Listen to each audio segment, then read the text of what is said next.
하나님께 가까이 함이 내게 복이라 하는 제목으로 진리를 증거하고자 합니다.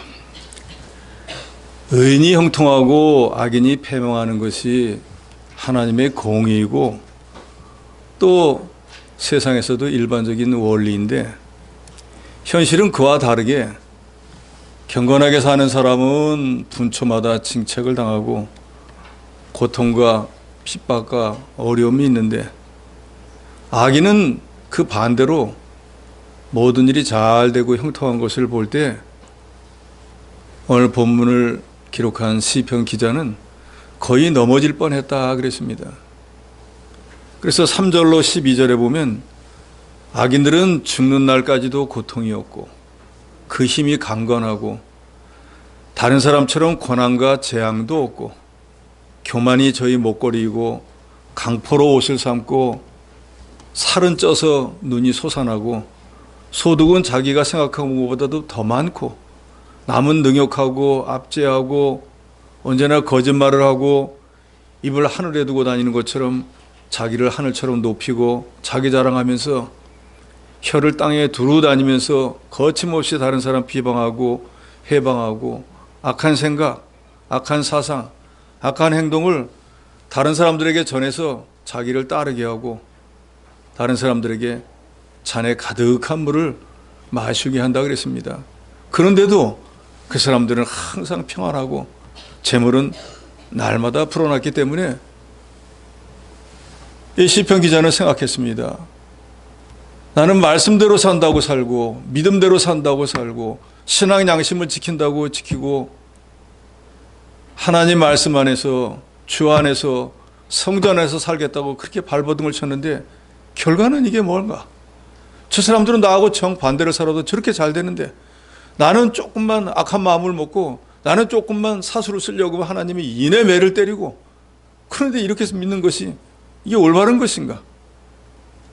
이게 지혜로운 것일까? 이렇게 믿는 게 바른 것인가? 하는 회의가 생겨서 고민하다가 믿음에서 떠날 뻔했다 그랬습니다. 그런데 성소에 들어가서 기도하는 가운데 이 문제, 즉 악인이 왜 잘 될까? 의인은 왜 고난을 당할까? 라고 하는 것에 대한 해답을 얻었다 그랬습니다. 그 해답을 얻고 나서 보니까 오늘 우리가 읽은 본문 22절에 있는 것처럼 내가 하나님 앞에서 얼마나 우매한 짐승 같은 존재였나. 그러면서 오늘날까지 하나님이 나를 붙들어 주지 않았다면 나도 저 사람들처럼 될 수밖에 없었지 않았을까. 모든 것이 하나님의 은혜이구나. 그래서 주 외에 누가 내게 있으리요, 땅에서는 주밖에 내가 사모할 리 없나이다. 내 육체와 마음은 쇠약하지만 하나님은 내 마음의 반석이요 영원한 분기시라 라고 고백을 하고 있습니다. 오늘 본문은 우리에게 두 가지를 교훈합니다. 첫째는 주를 멀리하는 자는 하나님이 다 멸하셨다는 것입니다. 우리가 흔히 인본주의라고 하는 말을 쓰고 또 신본주의라고 하는 말을 씁니다. 인본주의라고 하는 말은 하나님을 인정하지 않고 혹은 인정하는 것처럼 하면서도 결국은 만사를 자기 생각, 자기 고집대로 자기 유익을 위해서 하는 것을 인본주의라고 합니다. 즉 하나님의 인도와 주장을 배제하고 자기 생각, 자기 뜻대로 하는 게 인본주의. 신본주의는 그 반대입니다. 내 생각이 있어요. 내 욕심이 있습니다. 그런데 하나님이 인도하면 내 욕심과 내 생각을 버리고 하나님의 인도와 주장을 따라가는 것을 우리는 신본주의라고 합니다. 어떤 경우에도 자기를 기쁘게 하지 않고 하나님을 기쁘게 하는 것이 신본주의고, 어떤 경우에도 하나님과는 상관없이 나만 기쁘면 된다 하는 것이 인본주의인 것입니다. 그래서 인본주의를 행하는 사람은 말할 것도 없이 나를 기쁘게 해야 되니까 하나님을 멀리할 수밖에 없습니다. 또 하나님의 말씀을 무시할 수밖에 없습니다. 그런데 문제는 뭔가요? 오늘 본문에도 나오지만 주를 멀리하는 자, 27절 하반절에 보면 주를 떠난 자를 주께서 다 멸하셨다 그랬습니다. 그러니까 인본주의의 끝은 뭔가? 나를 위해서 나를 높이고 내가 잘 되려고 무지 애를 썼는데 그 끝은 뭔가? 분명히 말씀드리지만 그 끝은 멸망이다라는. 주를 멀리하는 사람은 하나님을 떠난 사람이고, 음녀같이 주를 떠난 사람은 신앙의 정조를 버리고 자기를 위해서 우상을 섬기는 사람입니다. 그래서 우리 성도의 마음이 하나님을 떠나고 신앙의 정조를 버리고 육신의 욕심을 따라 세상으로 나가게 되면 그게 하나님 볼 때는 영적 간음이 되는 것이고, 그러면 그 사람은 하나님과 원수가 될 것이고, 하나님과 원수가 된 사람은 하나님이 원수를 갚아버리는데 어떻게 이길 수 있겠습니까? 어떻게 잘 될 수가 있겠습니까? 그 끝은 롯과 같이 돼버리고 마는 것입니다. 그래서 야고보서 4장 4절에 보면 가늠한 여인들아, 세상과 벗된 것이 하나님과 원수됨을 알지 못하느냐. 그런즉 누구든지 세상과 벗이 되고자 하는 자는 스스로 하나님과 원수되는 것이니라 라고 말씀했습니다. 그러니까 우리가 하나님과 원수되는 건 뭔가? 우리 주 예수 그리스도, 하나님을 떠나서, 교회를 떠나서, 말씀을 떠나서 내 육신의 어떤 욕심이나 내가 원하는 걸 위해서 그걸 따라가는 것이, 세상과 짝하는 것이, 그게 바로 하나님과 원수가 된다는 거예요. 세상과 벗이 되면 하나님과의 관계가 깨져서 가늠한 여인처럼 하나님과 스스로 원수가 되어버립니다. 그러면 자기는 형통한 길로 간다고 가지만 그 끝은 거듭거듭 말씀드리지만 인본주의의 끝, 나를 위한 내 생각의 끝은 결국 멸망이다, 그 말이에요. 롯이 아브라함을 떠나서 자기 욕심으로 에덴 동산처럼 보이는 소돔 고모라 땅에 가서 나름 출세했습니다. 성문 위에 앉아 있었다라고 성경에 나오는데 그건 지위가 높아졌다는 얘기예요. 또 아브라함을 떠난 이유도 자기가 가지고 있는 가축들을 먹일 수 있는 초지가 없기 때문에 더 넓은 곳으로 간 거예요. 그러니까 재물도 많아요. 지위도 높아졌어요. 잘 되었습니다. 오늘 시편 73편에 악인이 잘 되는 것처럼 잘 되었다, 그 말이에요. 문제는 잘 된 것이 대대손손 잘 돼야 되는데 자기 대도 못 넘겼다는 거예요. 여러분들 잘 아시지만 롯이 멸망할 때 어떻게 멸망했습니까? 소돔성에 하나님께서 유황불을 내려가지고 그 소돔성 안에 있는 모든 걸 다 태워버렸어요.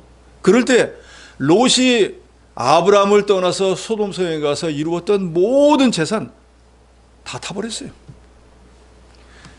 자기 자신과 자기 아내와 자기 두 딸을 빼고 사위들도 전부 불에 타 죽었습니다.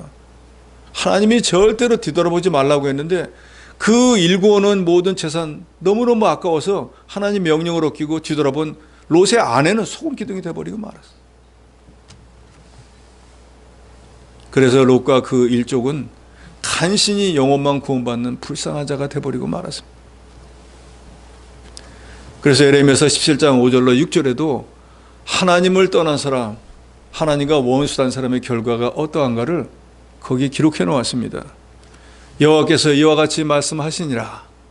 무릇 사람을 믿으며 육신으로 그의 힘을 삼고 마음이 여호와에게서 떠난 그 사람은 저주를 받을 것이라.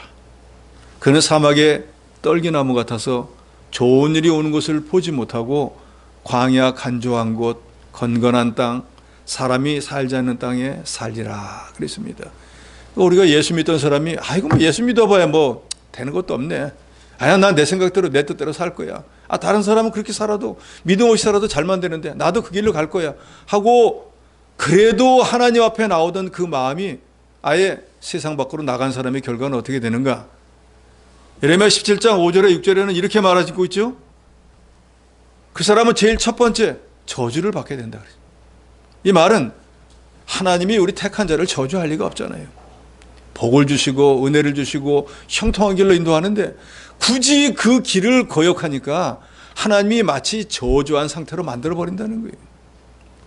그래서 그 저주받은 결과가 뭔가? 사막에 난 떨기나무 같이 된다는 거예요. 떨기나무는 가시나무잖아요. 뭐 나무가 좀 잎이 있고 뭐 우거져야지 새도 오고 하는데 잎도 없는 가시나무에는 뭐가 오겠어요? 올 게 아무것도 없어요. 그런데 그 떨기나무가 지금 어디나 있다는 거예요? 사막 한가운데 있다는 거예요. 그러니까 내가 현찮으면 주변이라도 괜찮아야 되는데 나도 현찮고 주변도 현찮게 돼버리는 거예요.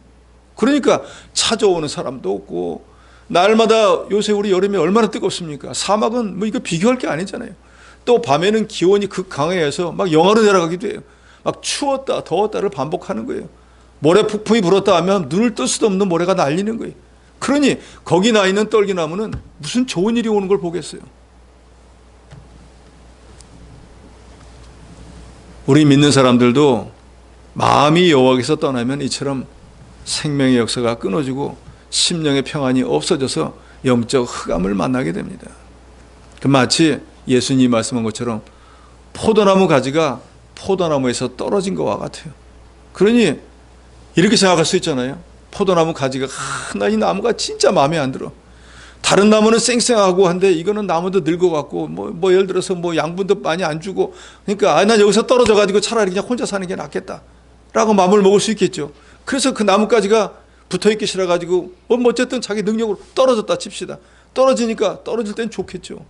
아이고 속이 시원하다. 이제 더 이상 이 나무 안 보게 됐으니까 아주 나는 자유다 했는데 그 자유다가 다짜 끝나기도 전부터 마르기 시작합니다. 늙었든지 젊었든지 나무에 붙어있으면 그 나무로부터 모든 영양분을 공급해주면 거기서 떨어지는 순간 아무것도 자기가 오는 게 없어요. 마르기 시작하는 거예요. 거품을 물기 시작하는 거예요. 그러다가 어떻게 됩니까? 빼빼 말라요. 죽습니다.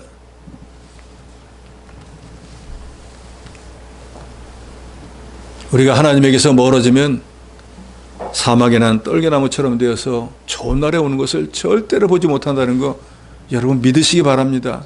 여러분을 협박하는 게 아니에요. 공갈치는 게 아니라 그 말이에요.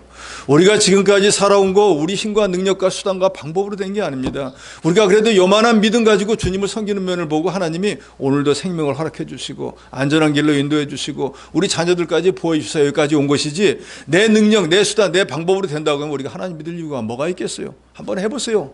되는가 안 되는가?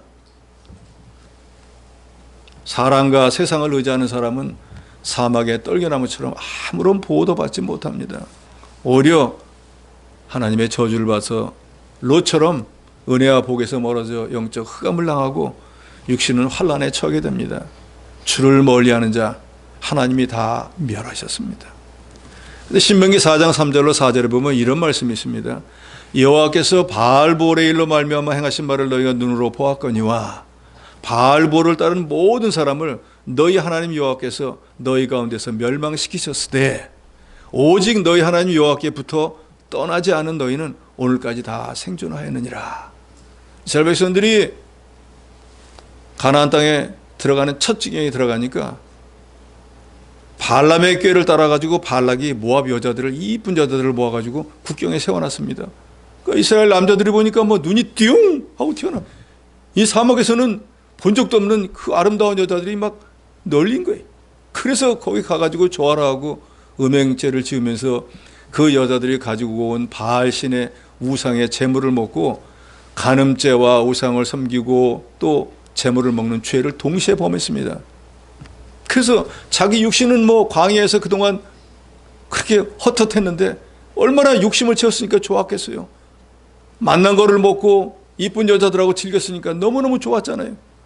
그런데 딱 거기까지만 하나님께서 그들에게 갑자기 전염병인 연병이 번지게 했습니다. 그래서 거기서 음행죄와 우상의 제물을 먹었던 사람들 24,000명이 떼죽음을 당하고 말았어요. 순간에 자기의 그 욕심을 채우고 순간의 쾌락을 위해서 즐겼는지는 모르지만 자기의 영원한 생명을 잃어버리고 말았습니다. 하나님을 떠난 자는 하나님이 다 멸해버렸어요. 그런데 성경은 기록하고 있습니다. 24,000명이 떼죽음을 당할 때에도 나는 이런 죄를 지을 수 없어. 하나님께서 이런 죄를 짓지 말라고 했어. 우상의 제물을 먹지 말라고 했는데 왜 먹는 거예요? 하면서 다른 사람이 다 먹자고 다 먹는데 너만 빠질 거야 할 때도 나는 안 먹어. 나는 이런 죄를 질 수 없어 하고 하나님께 붙어서 떨어지지 않은 사람들은 다 살아남았다는 거예요. 육신의 쾌락을 즐기는 것이 자기 생명을 지키는 것보다 좋다고 생각하는 어리석은 사람들이 있었다는 거예요. 하나님께 붙어 떠나지 않은 사람들은, 즉 자기 믿음을 지킨 사람들은 하나님이 가나안 땅에 들어갈 수 있도록 생존하도록 하나님이 지켜주었다는 것입니다. 사사기 16장 2절에 보면 삼손이 블레셋 사람들에게 붙잡혀가지고 불쌍한 신세가 되는 것을 기록하고 있습니다. 블레셋 사람들이 그를 붙잡아 그의 눈을 빼고 끌고 가사에 내려가 노줄로 매고 그에게 옥에서 맷돌을 돌리게 하더라. 이 삼손이 어떤 사람입니까? 이스라엘의 사사잖아요. 재판도 하고 제사장 역할도 하고 때로는 군대를 이끌고 나가고 대적과 싸워서 나라를 지키는 그런 사람인데 하나님께서 그 일을 하라고 육신을 가진 어떤 인간도 갖지 못한 절대의 힘을 주었습니다. 이 사람은 낙이 턱 비어나가지고 블레셋 사람 1000명을 죽인 사람이에요. 자기를 잡으려고 온 성을 블레셋 사람들이 포위하니까 아예 성전 문짝을 딱 떼가지고 어깨에다 메고 간 사람이 블레셋 사람들이 기절초풍을 해서 다 도망가 버렸어요. 이런 어마어마한 능력을 가진 사람이라 절대로 블레셋 사람과 싸워서는 질 수가 없는 사람이 삼손이었어요. 그런데 여기 16장 21절에 보니까 눈알이 뽑아졌대요. 노쇠설에 온몸이 묶였대요. 지하 감옥에 가지고 맷돌을 돌리고 있다는 거예요. 이 사람은 이럴 사람이 아니거든요. 그런데 왜 그렇게 됐습니까? 들릴라라고 하는 여인과 연애에 빠져가지고 사사의 일을 안 하고 있으니까 하나님이 더 이상 필요 없겠네. 하나님의 일을 할 때 하나님의 힘이 필요한 거지 개인적인 연애를 하고 자기 육신의 쾌락을 위하는데 하나님의 힘이 이 사람에게 있을 이유가 뭐가 있겠느냐 해서 하나님이 그 힘을 가져가 버렸어요. 여러분, 우리가 예수 믿고 구원 얻어서 하나님이 은혜와 복을 주시지만 우리가 믿음으로 살지 않으면 그 은혜와 복을 주셨던 하나님이 가져간다는 것도 여러분 명심하시기 바랍니다. 하나님은 저 여러분에게 무조건적으로 부어주는 의무가 있으신 분이 아닙니다. 우리 믿음을 보고 없는 복도 주시고 없는 은혜도 주시기도 하지만 우리가 믿음으로 살지 않으면 기왕에 주셨던 걸 다 걷어갈 수도 있다는 걸 저 여러분이 분명히 알아야 됩니다. 욥의 아내는 이걸 몰랐잖아요. 그러니까 10자식이 죽고 재물이 다 없어지고 자기 남편 육신의 병 들고 있으니까 너 그동안에 하나님이 그 복 줘서 잘 됐는데 이제 복 안 주는데 그 하나님 욕하고 죽어 라고 말하지 않습니까? 그럴 때 욥은 그 아내에게 뭐라고 합니까? 세상 어리석고 미련한 여인아, 우리가 하나님으로부터 복을 받았은 즉 재앙도 받지 않겠느냐? 어떻게 예수 믿었다 그랬고 날마다 복과 은혜만 받고 잘못한 게 많고 말씀을 온 게 많고 하나님 뜻대로 안 살았는데도 어떻게 재앙을 안 당하겠느냐? 하나님이 매를 안 맞겠느냐 그 말이에요. 저도 여러분도 착각하지 말아야 됩니다. 지금까지 그래도 요만한 믿음을 가지고 신앙생활을 하고 있으니까 하나님이 이런 복과 저런 은혜를 주어서 저도 여러분도 여기까지 온 것이지 그 믿음조차 없으면은 그때는 삼손에게 주었던 것을 빼앗아 가는 것처럼 하나님이 즉시로 빼앗아 가신다는 거예요. 주를 멀리하는 자 하나님이 다 멸한 것이 분명합니다. 사무엘상 28장 6절에 보면 사울이 여호와께 묻자오되 여호와께서 꿈으로도 우림으로도 선지자로도 그에게 대답하지 아니하심으로. 왕이 되고 나서 사울이 보니까 자기 밑에 자기가 제일 높고 다 밑에 있는 거예요. 뭐라고 말만 하면 자기 말을 척척 듣는 거예요. 군대가 있어서 전쟁에 나갈 수 있는 거예요. 온갖 좋은 거를 다 공양받아가지고 그동안에 먹지도 못하던 걸 먹고 누리지 못하던 호사를 누리니까 이야 이거 왕이 될 만하네 하니까 하나님이 필요 없어졌습니다. 뭐 내가 다 알아서 하면 되는데. 그러니까 하나님께서 사울을 떠나셨다 그래서 그래? 너는 내가 없어도 되겠네. 내 뜻대로 한번 해봐라 하고 하나님이 사울을 떠나고 나는데 사울이 블레셋 군대가 쳐들어왔습니다. 어디 물어볼 데가 없는 거예요. 그동안에 그래도 미운이 고운이에도 사무엘 선지자한테 물어봤는데 사무엘 선지자가 죽어버렸어요. 그래 이제 물을 사람이 아무도 없는 거예요. 그래서 여호와께 꿈속에서도 한번 물어보니까 대답 안 해주시는 거예요. 제사장이 가지고 있는 명패인 우림에서 하나님이 말씀해 주시는데 아무리 거기다 얘기해도 대답이 없어요. 선지자에게 가서 물어봐도 당신을 위해서는 드릴 말씀이 없습니다. 하나님이 대답을 안 해요. 영적 흑암을 당하게 됐어요.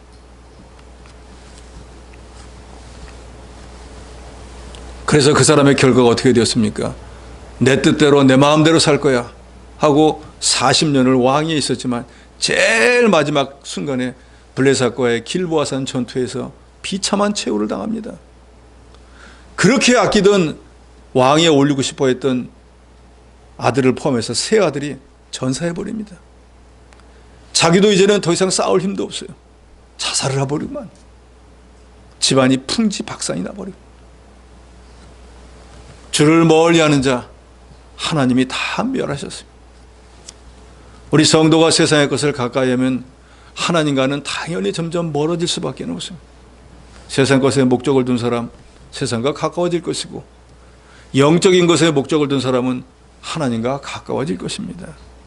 우리 성도가 하나님을 영화롭게 하고 하나님을 섬기는 것이 자기 육신의 일보다 먼저 되어야 됩니다. 우리가 예수를 처음 믿을 때는 아직도 하나님의 사람으로 만들어지지 않았으니까 내가 먼저, 내 것이 먼저 라고 했지만, 우리가 이제 점점 신앙생활을 해서, 저도 여러분도 하나님 앞에 갈 때가 다 돼간 사람은 이제는 내 것보다는 하나님께 먼저, 내 일보다는 교회 일이 먼저, 육신의 일보다는 영혼의 일이 먼저, 이렇게 변화가 좀 돼야 돼요. 그래야 그게 하나님의 사람으로 만들어져 가는. 오늘 본문 이 시편을 쓴 사람은 아삽이라고 하는 사람인데, 이 사람은 다윗 시대의 찬양 대장이었습니다. 그러니까 나름대로 상당히 믿음이 있는 사람이잖아요. 그런데 악인의 형통을 보니까, 악인이 잘 되는 걸 보니까 번뇌할 수밖에 없어요. 내가 이렇게 사는 게, 이렇게 믿음으로 사는 게 과연 옳은 것인가? 지금 시대가 뭐 구약 시대도 아닌데 말씀대로 살아라, 교회 안에서 살아라, 하나님을 떠나면은 멸망한다, 이런 말을 꼭 믿고 신앙생활을 해야 되나? 그런데 성전에 나가서 묵상하고 기도하는 가운데 하나님의 뜻을 깨닫게 했다고 자기 자신이 이 시편 73편에 보면 고백하고 있습니다. 그리고 그 하나님의 뜻을 깨닫고 난 뒤에 마음의 기쁨, 그 사람들은 졸지간에 다 망해버렸는데 나는 이렇게 사는 사람이 볼 때는 평탄하지도 않고 여러 가지 시험도 많은 삶을 살지만 그 사람은 없어졌는데 나는 아직도 살아있으니까 이것만 해도 얼마나 감사한 일이. 마음의 평안을 되찾았다 그랬습니다. 여러분, 우리가 믿음대로 살고 말씀대로 살고 교회 안에 삶을 살아서 여러 가지 어렵고 힘든 일이 많이 있을지 몰라도 지금까지 살아있다는 것만으로도 감사하시기 바랍니다. 시편 65편 4절에 보면 주께서 택하시고 가까이 오게 하사 주의 뜰에 살게 하신 사람은 복이 있다 그랬습니다. 여러분들이 바로 그런 분들입니다. 그러니까 복 있는 분들이라 그 말이에요. 유명한 스펄전 목사는 하나님을 가까이 하지 않으면 하나님의 축복을 받을 수 없다라고 말했습니다. 당연한 말이겠죠. 왜요? 복의 근원이 하나님이기 때문에 하나님께 가까이 해야지 뭐라도 생기잖아요. 거지도 부자의 상에서 떨어지는 걸 먹는 거지 거지 상에서는 뭐가 떨어지겠어요? 그러니까 우리 믿는 사람들도 하나님 앞에 나와야, 졸다 가더라도 그래도 하나님이 왔으니까 뭐라도 줄 거 아니에요. 남는 거라도 가져갈 거 아닙니까? 하나님을 가까이 하는 그것이 우리의 복이 되고 은혜가 되지만, 하나님을 멀리 하는 그것이 올무가 되고 우리의 복과 은혜와 평안을 빼앗아 간다는 거 여러분 꼭 기억하시기 바랍니다. 주를 멀리 하는 자 하나님이 다 멸하셨습니다. 둘째로 하나님을 가까이 하는 자가 복이 있다 그랬습니다. 28절에 하나님께 가까이 함이 내게 복이라. 내가 주 여호와를 나의 피난처로 삼아 주의 모든 행적을 전파하리이다. 노예 해방이라고 하는 큰 과제를 앞에 두고 남북전쟁을 벌이고 있던 아브라함 링컨에게 한 참모가 와서 물었습니다. 각하, 이 전쟁에서 하나님이 정말 우리 편에 우리를 도와주실까요? 하니까 링컨이 이렇게 대답합니다. 하나님이 우리 편에 계신가 그것을 고민하지 말게. 우리가 하나님 편에 있는가 그것이 문제라네. 하나님이 내 편이 되어달라고 간구하시기 전에 내가 하나님 편에 서는 것이 중요하다 그 말입니다. 하나님을 멀리 떠나 예배당은 오지도 않으면서 주여 주여 하고 도와달라고 하면 하나님이 도와줄 수 있겠지만, 하나님을 가까이 하고 주의 성전에 나와서 간구하며 부르짖는 기도를 들으시겠지요.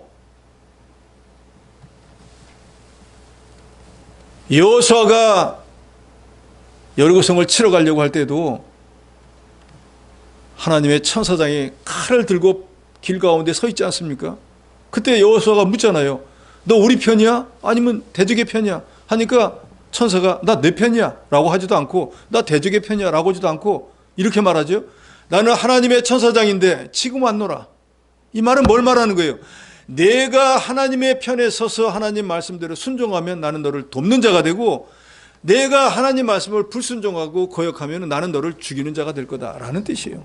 그러니까 하나님의 은혜와 복을 받고 싶다고 하시면은 여러분이 먼저 하나님의 편에 서시기 바랍니다. 하나님을 믿는 믿음을 가지고 고난이 있어도 끝까지 신앙의 다른 박질을 하라, 그 말이에요.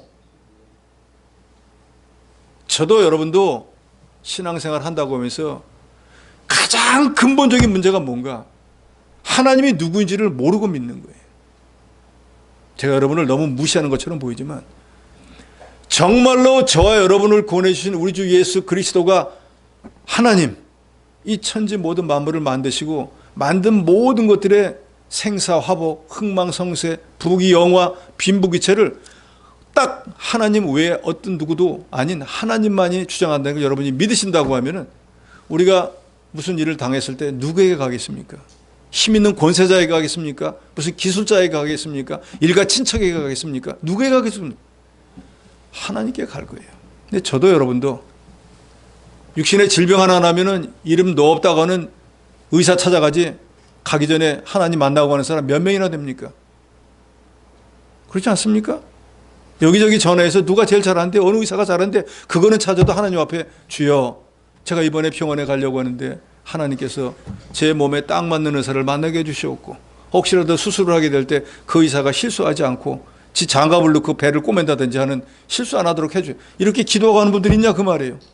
병원에 제가 가보니까 의사 붙잡고 선생님 하면서 막 하나님 붙잡는 거가 똑같아요. 살려달라고. 근데 하나님께는 안 빌더라고요. 그 의사도 하나님이 어떻게 할지 모르는데 그 앞날을 모르는 사람을 붙잡고 살려달라고 하는 게 너무나 우습잖아요. 우리가 정말로 살려달라고 할 사람은 누구예요? 우리의 생명을 만드시고 우리 생명을 주관하는 분께 나가야죠. 저도 여러분도 그런 데서 너무 무지하다는 거예요. 정말로 내가 그런 하나님을 믿고 섬긴다고 하면은 작은 일이 되었든 큰 일이 되었든 일이 생겼다고 하면 누구에게 가겠습니까? 그런데 어떤 삶을 살고 있습니까? 저도 여러분도 마찬가지잖아요. 아이고 감기 들었네, 약 먹어야지 하지 하나님께 기도합니까? 그러니까 저도 여러분도 예수를 믿는다, 하나님을 믿는다 말은 하지만 정말로 믿는 건 아니에요. 그렇다고 안 믿는다는 건 아니에요. 우선순위가 잘못돼 버렸다 그 말이에요. 아브라함 링컨이 왜 수많은 미국 대통령들 가운데 아직까지도 제일 존경받습니까? 하나님의 절대 주권을 믿는 믿음이 있었거든요. 여러분도 잘 알지만 그 사람은 초등학교 중퇴예요. 그런데 독학으로 공부해서 변호사도 되고 하원의도 되고 상원의도 되고 수없이 나갈 때마다 떨어졌으면서도 하나님이 제일 마지막에 제일 높은 자리를 올렸어요. 근데 그게 하나님의 은혜인 줄 알고, 어떻게 사람이 다 똑같은데 색깔이 다르다고 그 색깔 다른 사람들을 짐승처럼 부릴 수가 있는가? 이건 하나님이 원하는 게 아니다. 그래서 노예 해방 전쟁을 일으킨 거예요. 그래서 그것 때문에 암살을 당했잖아요. 그런데 그 노예 전쟁 때 하나님이 정말로 우리 편에 있을까요? 라고 묻는 사람에게 뭐라고 대답했다고요? 하나님이 우리 편이 될 건가 말 건가 그런 걱정하지 말고 내가 지금 하나님의 편에서 하나님의 일을 하고 있는가, 그게 중요하다. 요한복음 15장 5절에 예수께서 말씀합니다. 나는 포도나무요 너희는 가지라.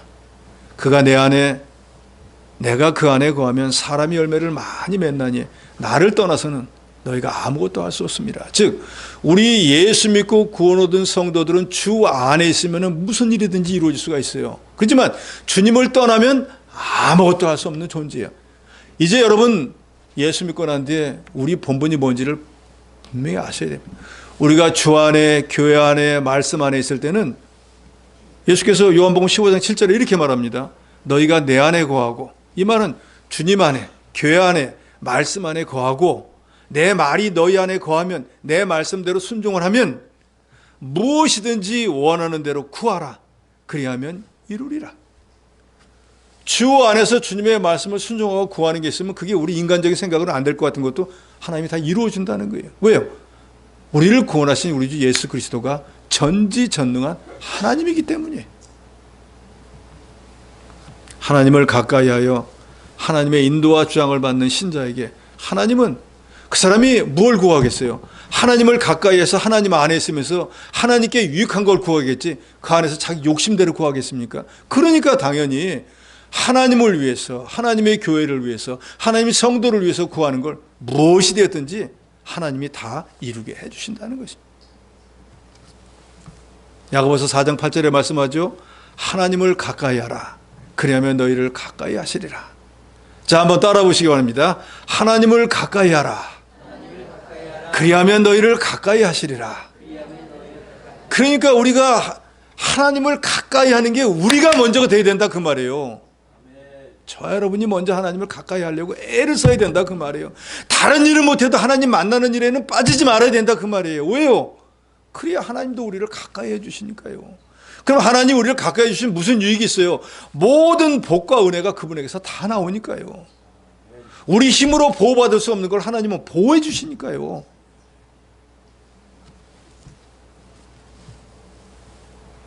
그러니까 하나님을 가까이 하려면 무엇보다도 하나님께 나오기를 힘써야 됩니다. 그래서 제가 여러분에게 주일 성수 하는 거예요. 직분자 돼갖고 주일 성수 안 한다고 직분자 안 되겠어요? 그런데 주일을 잘 성수해야지 주님 앞에 나와야지 그 직분자가 복을 받고 은혜를 받고 잘 되어져야지 다른 사람에게도 덕을 끼치는 거지 자기는 아무것도 안 되면서 남에게 가서 예수 믿으라고 하면 뭐 해야 되겠냐 그 말이에요. 그런데 말세가 되면은 사람들이 모이는 것 자체를 싫어하지 않습니까? 그래서 히브리서 10장 25절에 모이기를 패하는 어떤 사람들의 습관과 같이 하지 말고 오직 권하여 그날이 가까워 볼수록 여기서 그날의 가까움을 본다는 건 주님 올 때가 다 돼가는 걸 안다면 더욱 그리하자 더욱 모이기를 힘쓰자 그 말이에요. 말세가 되면 사람들이 자기를 사랑하고 쾌락 사랑하기를 하나님의 사랑이보다 더하고 바른 교훈 받기 싫어서 귀가 가려워서 자기 육신의 욕심을 만족시켜줄 스승을 많이 주는 그런 때를 만난다 그랬습니다. 지금 우리가 살고 있는 이 시기가 모이기가 힘든 때입니다. 그렇지만 우리는 초대교인들처럼 성전에 모이기를 힘쓰고 말씀 배우기를 힘쓰고 배운 말씀대로 나가서 행하기를 힘쓰므로 우리가 잘 알듯이 초대교회는 어떤 하나님의 은혜가 있었습니까? 날마다 믿는 자의 수가 더해지는 역사가 있었다 그랬어요. 그리고 예루살렘 모든 사람들에게 칭송을 받았다 그랬어요. 야, 저 예수 믿는 사람들은 다르다. 자기들끼리 막 재산을 가지고 없는 사람에게 주기도 하고 주변 사람들에게도 막 베푸는 삶을 살고 자기들끼리는 모여서 열심히 기도도 하고 우리 믿지 않은 사람들도 여러 가지 유익을 많이 주는 사람들이야 하고 칭송을 받았대. 나도 예수 믿어야겠다 해서 초대교회가 막 부흥이 되었다는 것입니다. 시편 120편 1절에 보면 다윗은 이런 말을 합니다. 사람이 내게 말하기를 여호와의 집에 올라가자 할 때 내가 기뻐하였도다. 다윗은 다른 모든 말 왕이시여 우리가 땅을 빼앗았습니다 그런 말보다 왕이시여 이거 좋은 금은보화를 가져왔습니다 그런 말보다 왕이시여 여호와의 집에 올라가십시다 하는 말을 들 때 마음이 제일 기뻤다는 거예요. 그런데 그 다윗이 어떤 사람입니까? 하나님 마음에 합한 자라 그랬죠. 저도 여러분도 이 시대에 예배당에 나가자 하는 말을 들으면 자다가도 벌떡 일어나고 다른 어떤 말보다 그게 제일 좋게 여기지는 그런 여러분이 되시기 바랍니다. 그런다고 하면 그 사람에게 하나님이 복을 주시지 않겠어요? 은혜를 주시지 않겠습니까? 우리 성도들은 다윗처럼 세상 어떤 것보다 여호와의 집, 즉 성전에 올라가는 것을 기뻐하고 즐거워하는 사람들이 되어야 됩니다. 찬송가 302장 내 주 하나님 넓고 큰 은혜는 하는 찬송 3절 가사에 보면 많은 사람이 얕은 물가에서 저 큰 바다 가려다가 찰싹거리는 작은 파도 보고 마음이 약하여 못 가네 그랬습니다.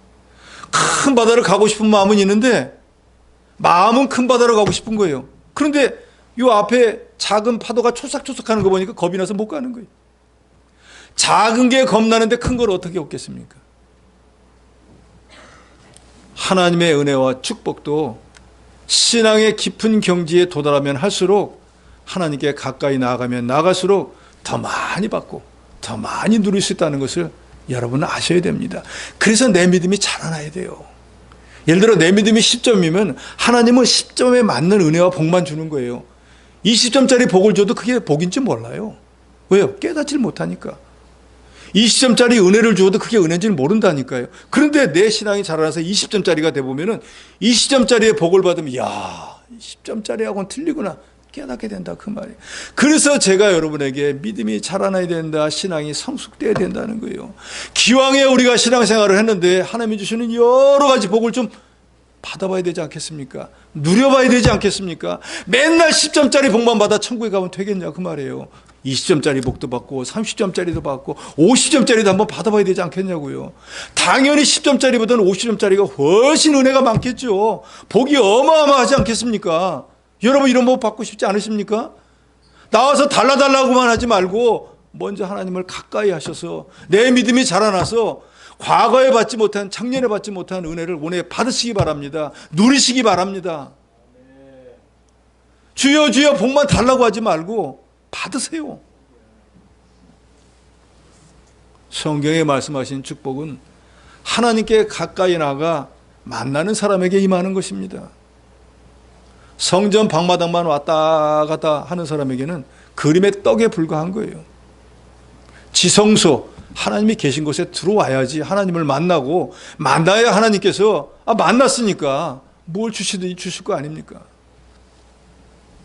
예수님께 소망을 둔 사람은 예수님이 가까워질 것이고, 교회와 가까워질 것이고, 은혜와 축복에 가까워질 것입니다. 그러니까 지금까지 내가 신앙생활을 했다고 해도 난 별반 은혜도 복도 받은 게 없다라고 생각하면 내가 정말로 하나님을 얼마나 가까이 하는 삶을 살았는가 오늘 한번 되돌아보셔야 됩니다. 하나님을 가까이 하면 하나님의 복과 우리에게 은혜가 임해서 물질도 건강도 출세와 자녀들의 성공도 보장됩니다. 왜냐하면 하나님은 복의 근원이시고 가까이 하는 자에게 은혜와 복을 주시기 때문에. 그래서 하나님을 가까이 하는 사람은 시편 1편에도 그렇고 예레미야서 17장에도 그렇고 하나님을 가까이 하는 사람을 물가에 심기운 나무와 같다 그랬어요. 요새 날이 엄청 뜨겁잖아요. 그럼 예를 들어서 이 사막 같은 데는 물이 없지만 물가에 심기운 나무는 무슨 걱정이겠어요? 그 필요하면 물을 받기만 하면 되잖아요. 사무엘장 7장 4절에 보면 이에 이스라엘 자손이 바알들과 아스타롯을 제거하고 여호와만 섬기니라. 이 말은 엘리 제사장이 죽고 난 뒤에 딱히 자기들을 가리키는 사람이 없으니까 이스라엘 백성들이 자기 소견대로 우상도 섬기고 자기 마음대로 신앙생활을 하고 있었습니다. 근데 내내 블레셋 손에서 벗어나지를 못하는 거예요. 복이 없는 거예요. 그런데 사무엘이 사사가 되고 난 뒤에 너희가 정말로 블레셋 손에서 벗어나고 싶으면은 우상을 다 버리고 전심으로 하나님께 돌아와. 그러면은 하나님이 블레셋 손에서 너희를 건져주시리라. 그러니까 이 사람들이 그동안 자기 마음대로 해봤다 아무것도 안 됐으니까 사무엘 선지자 말대로 해봐야겠다. 우상을 버리고 하나님께 돌아와서 여호와만 섬겼다 그랬어요. 여러분도 다 아십니다. 그랬더니 블레셋 사람들이 온 군대를 다 동원하고 쳐들어왔어요. 이스라엘 백성들이 다 죽게 생겼습니다. 사무엘 선지자가 하나님께 제사를 하고 하나님께 간구했더니 에벤에셀의 하나님이 능력으로 블레셋 사람들을 다 물리치게 해서 큰 돌을 세워놓고 여기까지 하나님이 우리를 도와주셨다. 에벤에셀의 하나님 해서 그 이후로는 블레셋이 사무엘이 살아있는 동안에 이스라엘을 쳐들어오지 못했고 주변 여러 나라들을 뺏겼던 거 땅은 다 회복하고 주변 여러 나라들과 화평을 누리해서 평화로운 삶을 살 수 있게 되었다. 하나님을 멀리 했더니 이방 세력에게 지배를 받고 살았는데 하나님을 가까이 했더니 하나님이 대신 물리쳐줘가지고 평안하고 복된 삶을 살게 해주셨다 그랬습니다.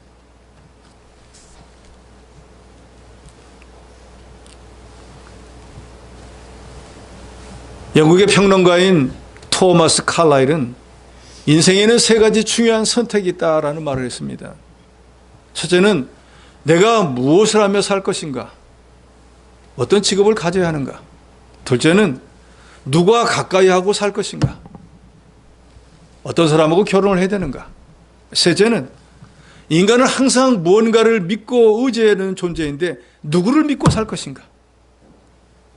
우리는 하나님을 가까이 하고 하나님만을 믿고 사는, 하나님을 가까이 하는 삶을 살아서 정말로 하나님이 주시는 복, 하나님이 주시는 은혜를 우리 평생에 누리고 우리 자녀에게까지도 전해주는 그런 복된 여러분이 되시기를 주의 이름으로 축원합니다.